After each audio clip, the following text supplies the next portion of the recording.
Hello, this is Wonderful Mondays. Find a reason to enjoy Mondays. That's what I always say. And I am your host, Brenda Bates, Medicine Woman.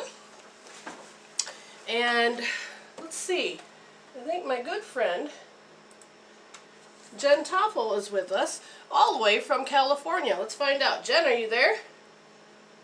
I'm here. Are you there? Ah, yes. Hi. Hi. So how's it going? You're on your vacation, doing a lot of wonderful things, right? Yes. And you know, she is a medicine woman too, so I'm so glad that she was able to still join us for Medicine Women Reveal. So, what's the weather like there? It's sunny with blue skies. Ah, today it's windy. I keep hearing the tiles on my roof kind of blow around. That's okay, no problem. So it's like, what's the hour difference? We're 3 hours behind you.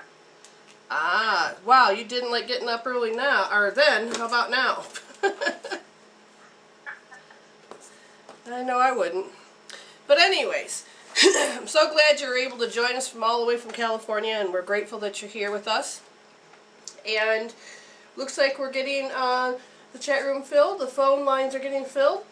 And if you would like to not just listen but have a question, then please do so by calling at 347-838-8904. And remember to press 1 twice so that I can see that you raise your hand. Sometimes pressing it 1 doesn't show up, so press 1 twice. And today, for the viewers that watch the videos that I post up on YouTube, I am actually doing this inside the Giving Hope Wellness store. So behind me is the scenery. So just know that in this metaphysical part of the store, you have jewelry behind me, rocks and incense beads and wax beads, I should say. Other little things that are here. I don't have a plan on what we're supposed to talk about, except for the fact is that Spirit always tells me. Well, let's see. We are going to be doing upcoming classes. Now, I'm going to be doing those. I think we got our website launched, Medicine Woman Reveal. I will put it on my medicinewomanforyou.com. But I just downloaded called VC. It's VSEE. So if you go to vc.com, you should be able to download a little free little windows and things. And now what's required is a webcam. Why? Because I need to be able to see your reactions. I maybe need to be able to communicate with you. It'll be just you and me and whoever comes in the group. We're keeping them small. I got to find out what the average size is, and we'll find out from there. So the classes will be held. I haven't decided which day yet, but I want to try an hour first, just because I do not know via Skype or via VC what it really is like. Some people only like for an hour, and some people like 2 hours, and there will be a cost. But I think for the first one, whoever wants to try the first one with me, then we'll call it free. And we're just going to keep that one short or long or whatever Spirit wants us to do. If you'd like to donate, that'd be much appreciated. My time is valuable, and I am learning to show that to the world. So again, the classes will be called Empowerment Through Enlightenment. It's Becoming a Spiritual Human. I wasn't sure exactly what the name is. It could change down the road. I am not sure. But we're going to keep them consistent to how they are taught here at the Wellness Center. And again, that's a Giving Hope Wellness Center. So, how many days you been down there so far, Jen? I don't know. I've lost count. 4 or 5. You know what was interesting is that my husband did EFT on snoring. He did it while he was fully awake. He tapped it out. And so then we ended up taking a nap. Now that's strange. My husband never takes a nap, but I kept him awake the night before. We were watching, I can't remember what movie it was. So we took a nap, and by God, he didn't snore. And then, so last night was the true test. He did snore just a little, but not deep at all. And nothing to wake me up and make me frustrated and walk out of the room. So you know, he's probably going to re-tap that out tonight. And for some of you that are in the chat room, my husband is in the chat room. He's under 3 C's. So if you want to say hi, you know, to everybody, just say hi, Mr. 3 C's. So, but he's at work, and he can't really participate or do anything because, except for just listen. And what's nice about his job is he's able to color and play all day and work with numbers. He's an estimator, so he estimates all of these different type of fittings that come together for equipment, air equipment. But he loves what he does, so he's my estimator. And I guess it's just filling in today. So as far as the Medicine Women Reveal, we got that website up and running. We got the hosting stuff. Me and Jen have to hammer out the details, but she is gone this week, so we're doing our best to fill in where we can and what we can. We got a lot of other stuff, other things up. Now I'm going to find out what the theme of today is, because usually I begin the show and they immediately start telling me. And they haven't said anything this time. Let's see here. And what's funny is that this is for my husband and then people that love chickens. I was opening up the talk show today, and on the side it says the chicken whisperer. All I could think about was my husband, because he can get those chickens to pretty much follow him anywhere and do interesting things. He can hypnotize them. That's funny. Let's start out today of learning about relationships. When is alone too much? Being alone, when is it too much? And when do you need it? Well, there's, just like with anything else, there is a left and a right. There's the two extremes. It's quite important to understand that you need to take that time for yourself, so you need to create those healthy boundaries. And you need to be with people instead of just being a hermit. There's nothing wrong with being too overly social or too hermit, unless you're losing physical power. If you are losing physical power over these things, then it is too much. Because we are here to be imbalanced. To be balanced, to be whole. Instead of separate, it is together. But if you do not honor yourself, then you can go crazy. I remember being a young mother that I had my kids 24/7. I love my babies, and now they're 14 and 16. And it was interesting that your life becomes their life. You're no longer, you know, I'm no longer just Brenda. I'm a mother, but that was even more than just a mother. I was these babies, I was their life. And that didn't left little time for me to think, even take a shower, or do anything. So finding out about this card has been amazing in my world, because solitude has been one thing that it seems like I want, but I don't want. When my mother died, or before my mother died, it just was very small. I stayed within the four walls to take care of my mother, and my sister was there. She was young, but she took care of herself, and I didn't realize I had gone into a solitude. My mother passed away. I'm helping out my landlord, and he's just one person, and so I never really talked to anybody for any length of time. Then I had a neighbor. Somebody had moved in, and I had to show them the house, and the next thing I know, they're talk, and I'm like, what? What the heck's that? Oh boy, I want to run for the hills. Sweet woman, nothing wrong with her. She became one of my best friends, but all she did was talk. And so then I'm thinking, okay, so glad when it was time for her to go into her space and then into mine, because I was in the front trailer, she was in the back. And that woman, she come knocking on my door while I'm taking a shower, and my sister let her in, and the next thing you know, she's inside my bathroom, sitting there just talking to me and crying because she had lost her hamster and it died or something. All I know is I'm dripping wet, soaping my hair and going, oh, I don't know how to not be rude. That was something that I was too nice. I didn't know how to say, no, leave, okay. I skipped a couple steps. I didn't understand how to communicate with people sometimes. So it's not that I skip steps, I never develop them. So there's all this social part of us that we need to understand that there are steps that we need to take, and the steps that if we didn't take them, then we're going to learn about them. We're going to learn to be prepared for them. Jeff Brown wrote a book called Soul Shaping.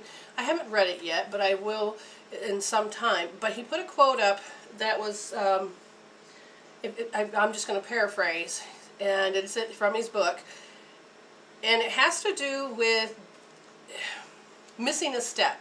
Do you remember, Jen? I showed you briefly what it looked like. It was something about if you miss a step. If you step on your path way too early, the universe is going to kick you back because you need to prepare. And if you step on your right path too soon, then it becomes the wrong path because you aren't ready. Something like that, correct? Hang on. It says you can't skip the step on the self-creation journey. If you step on the right path at the wrong time, you step on the wrong path. When you jump to certain stages too early, you get pulled back by lack of preparation. You have to go through the stages and fit them to your unique true path. Everything at its own pace, one soul beat at a time. Yes, that's it. And I thought that was interesting because I know that I have crossed paths with my husband before I ever started dating him. He actually went out with one of my friends when we were teenagers. He actually went out with one of my friends. And I knew him from my first boyfriend, and it was a mutual friend. He ended up dying. Scott has been there off and on, as much as I would allow him into my world, because it was the wrong time. We were to be together, but which was right, but it was at the wrong timing. I have seen how this has happened in certain movies. I've seen it with my first husband too. As far as being in sync with who you're supposed to be with, what you're supposed to do. And my first husband, and a lot of people say, well, if you divorced him, it must have been the wrong man. No, it was the correct man at that time, at the stage of my growth. I was quite too nice. I didn't have a backbone. I didn't have the boundaries. And I thought being unconditional love meant that you love. It ended up I had no boundaries, so it was I was easily to manipulate. I'm still learning that, aren't I, Jen? Creating boundaries. So she has been very much helpful of noticing when, well, you know, if somebody's taking advantage of it, get off the phone. Stop talking. You don't have to do that. And I look at her and I'm thinking, but what? It's like I missed a step of knowing when it's gone and crossed the line. Where me and my husband were watching TV yesterday, and again we were watching how this one person came back into this other person's life, and they were manipulating them. And my husband says, those are the people you have to watch out for. Well, it's great that he can see that, but sometimes, can we see that? I never saw that. I was desperate for love as a kid. You know, we had a house full of family, but there was just everybody's doing their thing. And my mom working, my dad ended up, they got a divorce and later died.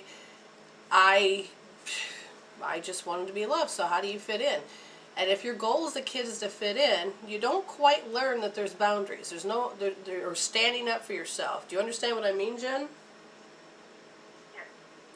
Yeah. You know, but her mother taught her to stand up for herself and know when somebody, it's like having a conversation and that person is just being irrational. You're not being rude, you're just learning to respect your space, isn't that correct? Yes, that's exactly right.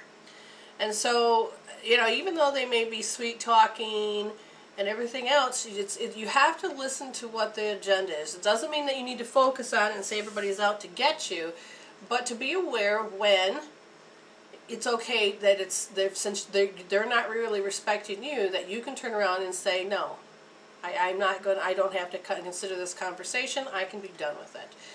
And you can do it the nice way. You can do whatever way you need to do. But the first thing is that you need to learn to honor yourself.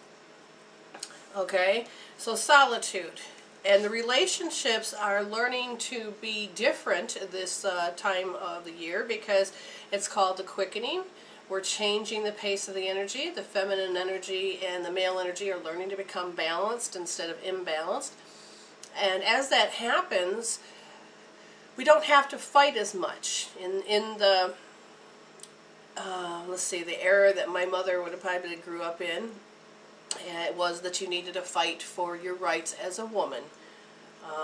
And some people have learned to, what do you call it, Jen? To picket or to stand up? No, that's not what I want. What's that? Protest. Protest. Yeah, and protest about certain things, and there's nothing wrong with it, but you're making your voice known. Now, what's interesting is, do we need to fight like that anymore? No. We're learning that we need to heal, that we see everybody as an enemy, that we have to look through our rose-colored glasses, or whatever colored glasses they are now, that says, I have to watch out for when people take a disadvantage of me, or manipulate me, or not let me have my rights. Now, sounds contradictory to what I just said moments ago about manipulation. What is the big difference that I'm saying? And that is healing. What do I mean by that, Jen? It means going to the root or the core of the issue, and actually you use the human tool so that you're actually removing the issue. You're not just thinking about it, you're not just processing, you're not just using positive words to make it go away, you're actually taking care of it. Yes, and so if there is an enemy to boot, then you understand in the quantum law of attraction, you're attracting them in your field because you have an issue that you see them as the enemy, or you believe that they're going to take away your rights. Somewhere along the way, there are beliefs that are limited now that are acting out. And so if you tap it out using EFT, hope therapy, treasure chesting, any of these tools, you're literally allowing yourself to disconnect the sensory system from the words, from the experiences, and learning to file away and clean up what's going on in your soul. Your soul wants to resolve, to evolve. Now, before I go any further, I see we do have someone that's on the line. So you ready to take our first call, Jen? Yes. Hello, area code 989. Hey, that's my stomping ground. Are you there? Yep, it's not only your stopping ground, it's Vicky. Oh, hi, Vicky. How are you? Hey. I need you two to settle me down. Oh, boy. Okay, we can do that. So, do you want us to just do the reading, or do you want to give us any information, or what? Go ahead and do a reading, and then Okay. let's see what you come up with. All right. Well, we miss you, dear. Yeah, it shows that you have lost a lot of strength, they're saying. Out of 100%, you lost a lot of strength. Say it again. A lot of strength. Yeah. Okay, they're saying that, because they always use the word mortified, about 52%. Let me look a little bit further. You have been,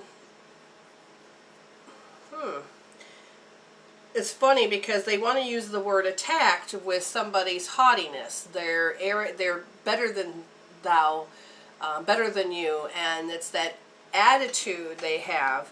Have you been around somebody just recently that thinks that their crap don't stink and yours does? Well, not around, but that's what just got thrown at me today, yeah. Yes, okay. Now let's look. It causes you grief, but it's also a dogma. The main thing is it takes and stops you from developing. It arrests you. It puts you kind of in a freeze mode. Let's see what else we got.